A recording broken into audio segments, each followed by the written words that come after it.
ಈಗ ನಮ್ಮ ಶಿಡ್ಲಘಟ್ಟದ ದ್ವಂದ್ವ ಸಮಸ್ಯೆಗಳು ಬಹಳ ಹೆಚ್ಚಾಗ್ಬಿಟ್ಟಿದ್ದಾವೆ. ಜನಗಳು ದ್ವಂದ್ವಕ್ಕೆ ಈಡಾಗ್ಬಿಟ್ಟವೆ.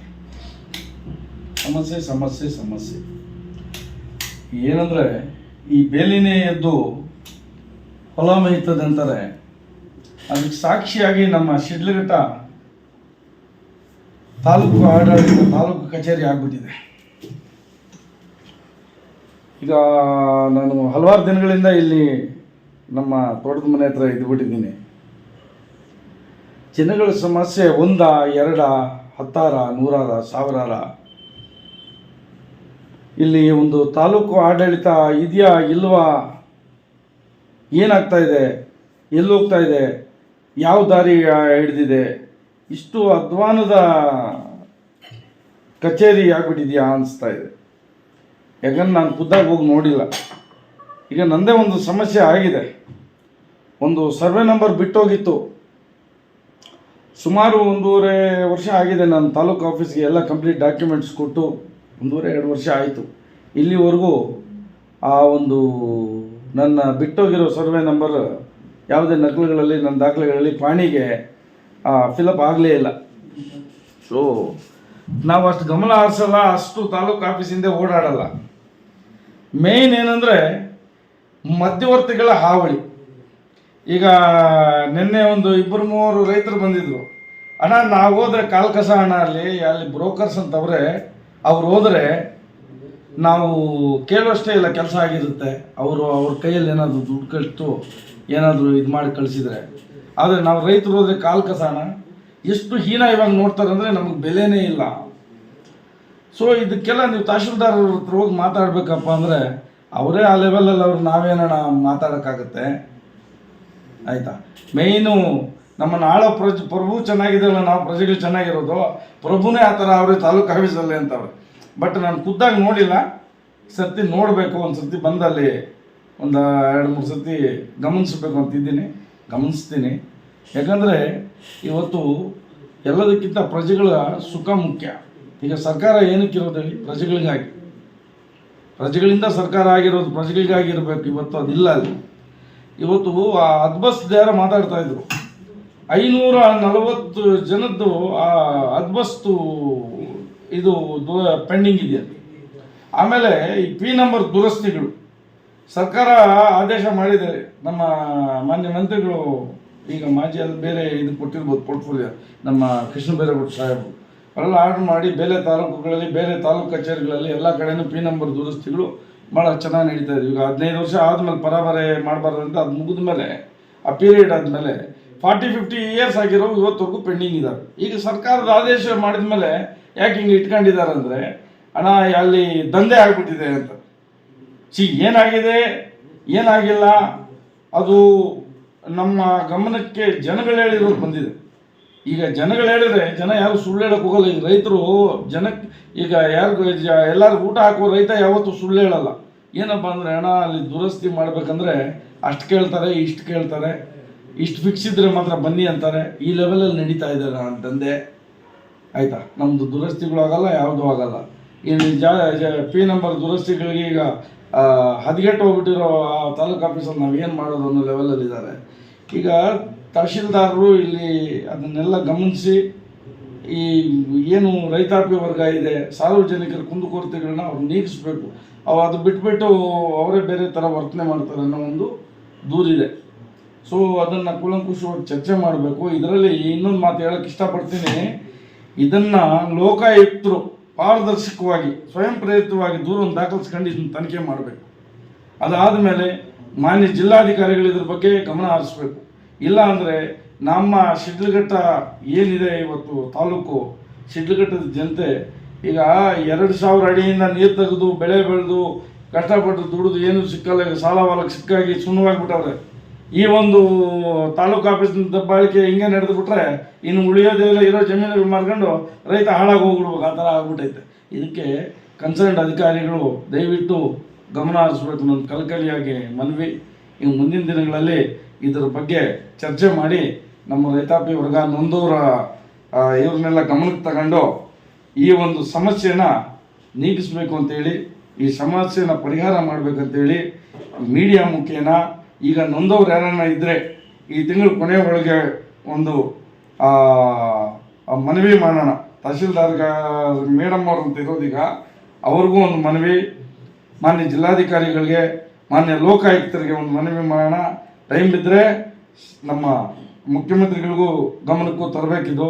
ಯಾಕಂದರೆ ಈ ವಿಚಾರ ಒಬ್ಬ ಕರ್ನಾಟಕ ಸರ್ಕಾರದ ಒಬ್ಬ ಮಂತ್ರಿಯವರು ಮಾಡಿದ ಮೇಲೆ ಇದನ್ನು ಪಾಲಿಸಬೇಕಾಗಿರೋದು ಇವ್ರ ಕರ್ತವ್ಯ. ಈಗ ಮಂತ್ರಿಗಳ ಆದೇಶನ ಗಾಳಿಗೆ ತೂರ್ಬಿಟ್ಟವ್ರೆ, ಅದಕ್ಕೆ ಕಿಂಚಿತ್ತು ಕಿಮ್ಮತ್ತು ಬೆಲೆ ಇಲ್ಲ. ಆಮೇಲೆ ಇದ್ರ ಬಗ್ಗೆ ನಮ್ಮ ಮಾನ್ಯ ಶಾಸಕರು ಗಮನ ಹರಿಸ್ಬೇಕು, ಅವರಿಗೆ ರಿಮೈಂಡ್ ಮಾಡಬೇಕು ಈ ಥರ ಯಾವ ಥರ ಮಾಡ್ಬೇಕು ಕೆಲಸ ಅನ್ನೋದು. ಯಾಕಂದರೆ ಈ ತಾಲೂಕಿನ ದಣಿಯವರು ಮಾಡಬೇಕು. ಯಾಕಂದರೆ ಈಗ ಸಾರ್ವಜನಿಕರ ಕುಂದುಕೊರತೆಗಳು ಆಲಿಸ್ಬೇಕು. ಈಗ ನಾವು ಒಬ್ಬ ಸಾರ್ವಜನಿಕರಾಗಿ ನಾನು ಹೊಂದಿದ್ದೀನಿ. ಈಗ ನನ್ನ ಒಬ್ಬ ಗ್ರಾಮ ಲೆಕ್ಕಾಧಿಕಾರಿ ಇದರ ಬಗ್ಗೆ ಅಂತ ಆ ಮನುಷ್ಯನಿಗೆ ಗೊತ್ತು ಇದ್ರ ಬಗ್ಗೆ. ಅವ್ರ ಮುಖೇನೇ ನಾನು ಅದು ಅಪ್ಲಿಕೇಶನ್ ಮಾಡಿದ್ದಿದ್ದು, ನಂದೇ ಆಗಲಿಲ್ಲ. ಮೊನ್ನೆ ಒಬ್ಬ ಹೇಳಿಬಿಟ್ಟು ನಂದೊಂದು ಟ್ರಿಬ್ಯುನಲಲ್ಲಿ ಕೇಸ್ ಇದೆ, ಅದನ್ನು ಮೊನ್ನೆ ಒಬ್ಬ ಗ್ರಾಮ ಲೆಕ್ಕಾಧಿಕಾರಿ ಲೈಟಾಗಿ ನನಗೆ ಬೆದರಿಕೆ ಕೊಡ್ತಾನೆ, ಅಣ್ಣ ಈಗ ಯಾರು ಅದನ್ನ ಪೌತಿ ಮಾಡಿಸ್ಬೇಕು, ನನ್ನ ಹತ್ರ ಬಂದಿದ್ರು, ನೀವು ತಕರಾರು ಅರ್ಜಿ ಕೊಡಿಲ್ಲ ಅಂದರೆ ಅವ್ರಿಗೆ ಮಾಡಲೇಬೇಕಾಗತ್ತೆ. ಅಲ್ಲ, ಈಗ ನಮ್ಮದು ಟ್ರಿಬ್ಯುನಲಲ್ಲಿ ಇರೋದು ನಿಜಾನೇ ಆಯಿತಾ? ಟ್ರಿಬ್ಯುನಲಲ್ಲಿ ಇರೋದು ಇವ್ರು ಹೆಂಗೆ ಮಾಡ್ತಾರೆ ಪೌತಿ ವಾರಸು? ಈಗ ಮುಂಚೆ ಅದು ಸ್ವಲ್ಪ ದಾರಿ ಹಿಡಿದಿದೆ, ಈಗ ಇನ್ನೂ ದಾರಿ ಹಿಡಿಸೋಕ್ಕೆ ಕೆಲವು ಅವಕಾಶಗಳು ಸೃಷ್ಟಿಯಾಗಿವೆ. ಆ ಥರ ನಮಗೆ ಈ ಥರ ತೊಂದರೆ ಕೊಡುವಾಗ ಪ್ರತಿಯೊಂದು ಸಾರ್ವಜನಿಕರಿಗೆ ಗೆಲ್ಲಿ ಬಿಡ್ತಾರೆ ಇವರು. ಸೊ ಇದೇನಾಗಿದೆ, ಇಟ್ ಹಸ್ ಬಿಕಮ್ ನಥಿಂಗ್. ಈ ಡೆಮೋಕ್ರಸಿನ ಕೊಲೆ ಮಾಡಿಬಿಟ್ಟಿದ್ದಾರೆ. ಡೆಮೋಕ್ರಸಿ ಇಲ್ಲಿ ಕೊಗ್ಗೋಲೆ ಆಗಿಬಿಟ್ಟಿದೆ. No democracy here. ಈಗ ಯಾಕೆ ನಿಮ್ಮ ಮುಖೇನ ಅಂದರೆ, ಈಗ ನೀವು ಒಂದು ಆಧಾರ ಸ್ತಂಭ ನಮ್ಮ ಸಂವಿಧಾನಕ್ಕೆ. ಸೊ ಈ 4ನೇ ಆಧಾರ ಸ್ತಂಭನ ಇದು. ಎಸ್. ಸೊ ನಿಮ್ಮ ಮುಖೇನ ನಿಮ್ಮ ಕೈ ಕಾಲು ಹಿಡಿದು ನಾವು ಹೋಗ್ತಾ ಇದ್ದೀವಿ. ಯಾಕಂದರೆ ನೀವೊಬ್ಬರೇ ಎತ್ತಿ ಹಿಡಿಯೋದೀಗ, ಯಾರು ಮಾತು ಕೇಳೋದು. ಈಗ ಹೋಗ್ಬೇಕು, ಇನ್ನು ಅಲ್ಲಿ ಧರಣಿಗಳಾಗಬೇಕು ಇಲ್ಲಿ ತಹಶೀಲ್ದಾರ್ ಆಫೀಸ್ ಮುಂದೆ. ಈಗ ಯಾವುದೋ ಒಂದು ಅದೇನದು ದುರಸ್ತಿಗೆ 3 ಲಕ್ಷ 4 ಲಕ್ಷ 5 ಲಕ್ಷ ಫಿಕ್ಸ್ ಮಾಡ್ತಾರಂತೆ. ಯಾಕಂದರೆ ಇದು ನಾನು ಹೇಳ್ತಾ ಇರೋದಲ್ಲ, ನನ್ನ ಹತ್ರ ಬಂದು ನೋವಿನ ಅವರು ಕಣ್ಣೀರು ಹಾಕ್ಕೊಂಡಿರೋದನ್ನ ನಾನು ಹೇಳ್ತಾ ಇದ್ದೀನಿ. ಯಾಕಂದರೆ ಇದು ಜನಗಳ ನೋವು, ಅವರ ಕಣ್ಣೀರು. ಅವರು ಕಣ್ಣೀರಲ್ಲ, ರೈತರದು ರಕ್ತ, ಅದು ಅವರು ರಕ್ತ ಸುರಿಸ್ತಾ ಇರೋದು. ಈಗ ನಮ್ಮ ರೈತ ಸಂಘಟನೆಗಳು ಅವು ಇವು ಎಲ್ಲ ಇದ್ದಾವೆ, ಅವರೆಲ್ಲ ಇಂಥವನ್ನ ಎಚ್ಚೆತ್ಕೊಂಡು ಎತ್ತಿ ಹಿಡಿಬೇಕು. ಯಾಕಂದರೆ ಅದಕ್ಕೆ ನಮ್ಮದು ಸಹಕಾರ ಇರುತ್ತೆ, ನಾವು ಬರ್ತೀವಿ.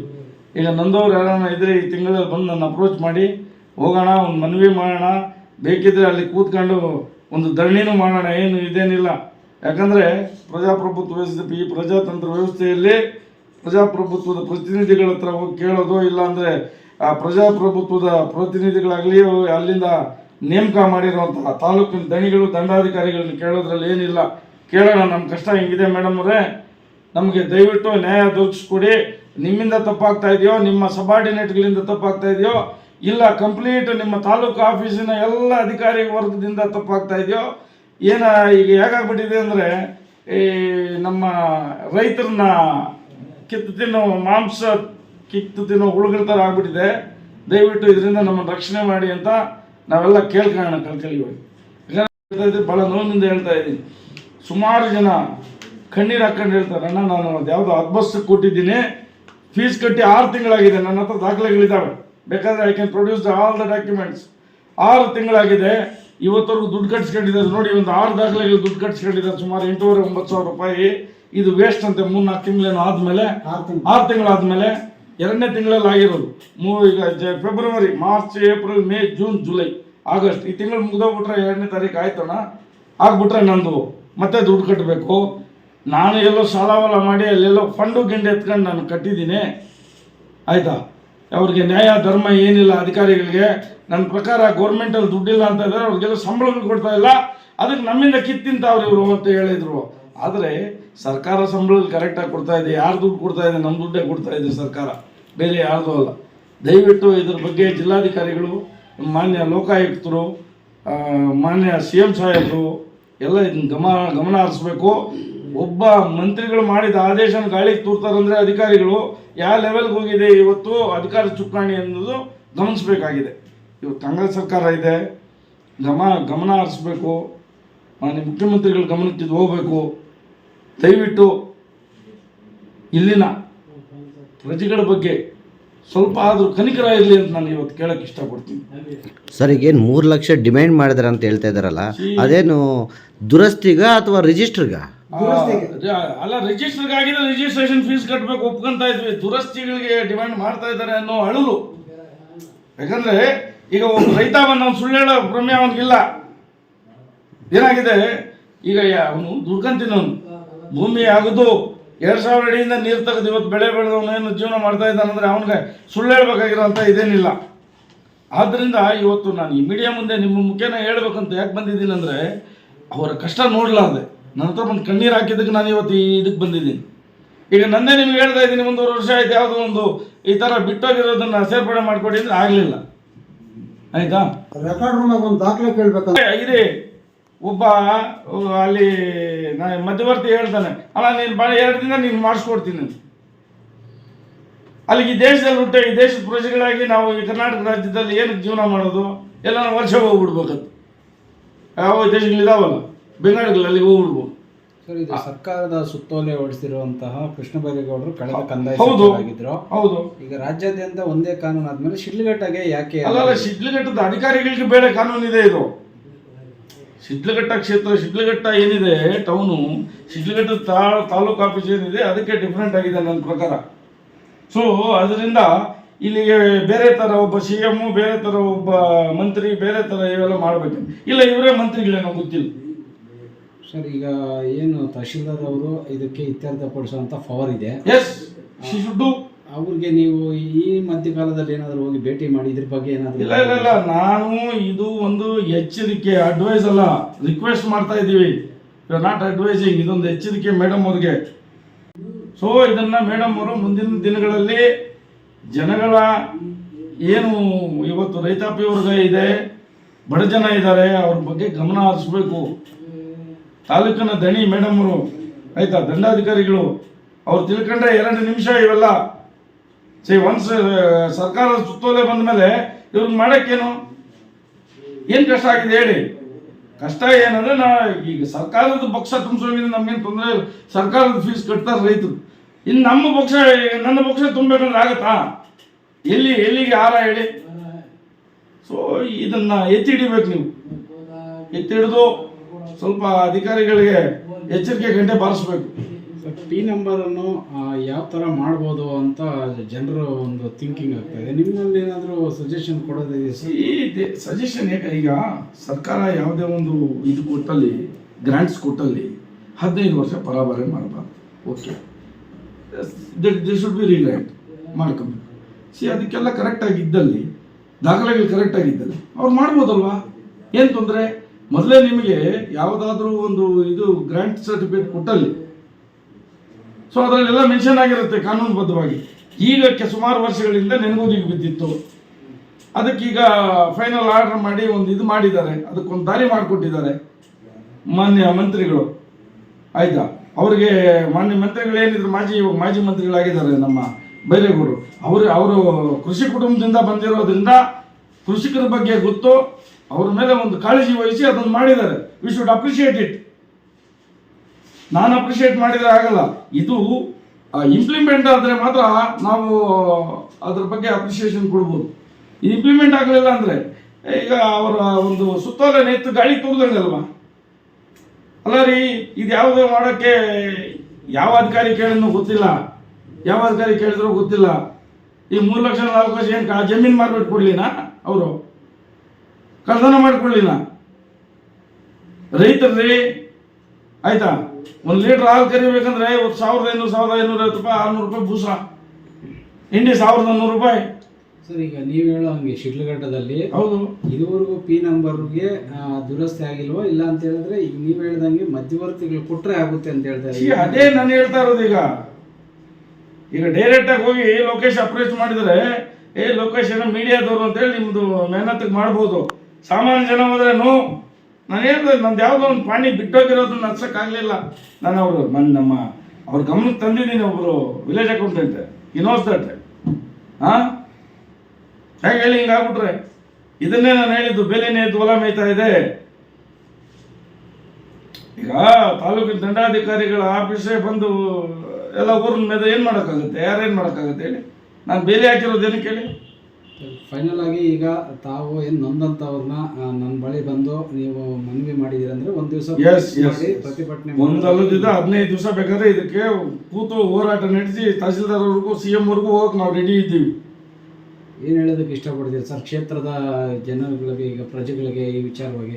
ಈ ವಿಚಾರವಾಗಿ ಎಚ್ಚೆತ್ಕೊಬೇಕು, ಎಲ್ಲರೂ ಪ್ರತಿಯೊಬ್ಬರು ಎಚ್ಚೆತ್ಕೊಂಡು ಇದಕ್ಕೆ ಮುಂದಾಗಿ ಬರಬೇಕು. ಮುಂದಿನ ದಿನಗಳಲ್ಲಿ ಈ ಬ್ರಿಟಿಷರ್ ಕಾಲದಲ್ಲಿ ಇತ್ತಲ್ಲ ಆ ಥರ ಆಗ್ಬಿಡುತ್ತೆ. ಇಲ್ಲಿ ತಾಲೂಕು ಆಫೀಸಲ್ಲಿ ಬುಟ್ಕಾಲಲ್ಲಿ ಓದಿತಾ ಇದ್ರು ಬ್ರಿಟಿಷರು, ಅದಕ್ಕಿಂತ ಹೆಚ್ಚಾಗ್ಬಿಡುತ್ತೆ. ಯಾಕಂದ್ರೆ ಭಾಳ ನೋವಿಂದ ಹೇಳ್ತಾ ಇದ್ದೀನಿ. ಈಗ 10 ಜನ ಬಂದು ನಮ್ಮ ಹತ್ರ ಕಣ್ಣೀರು ಹಾಕ್ದಲ್ಲಿ ಅರ್ಥ ಆಯ್ತಾ? ಅದನ್ನು ನಾವು I am expressing it in this way. Yes sir, thank you.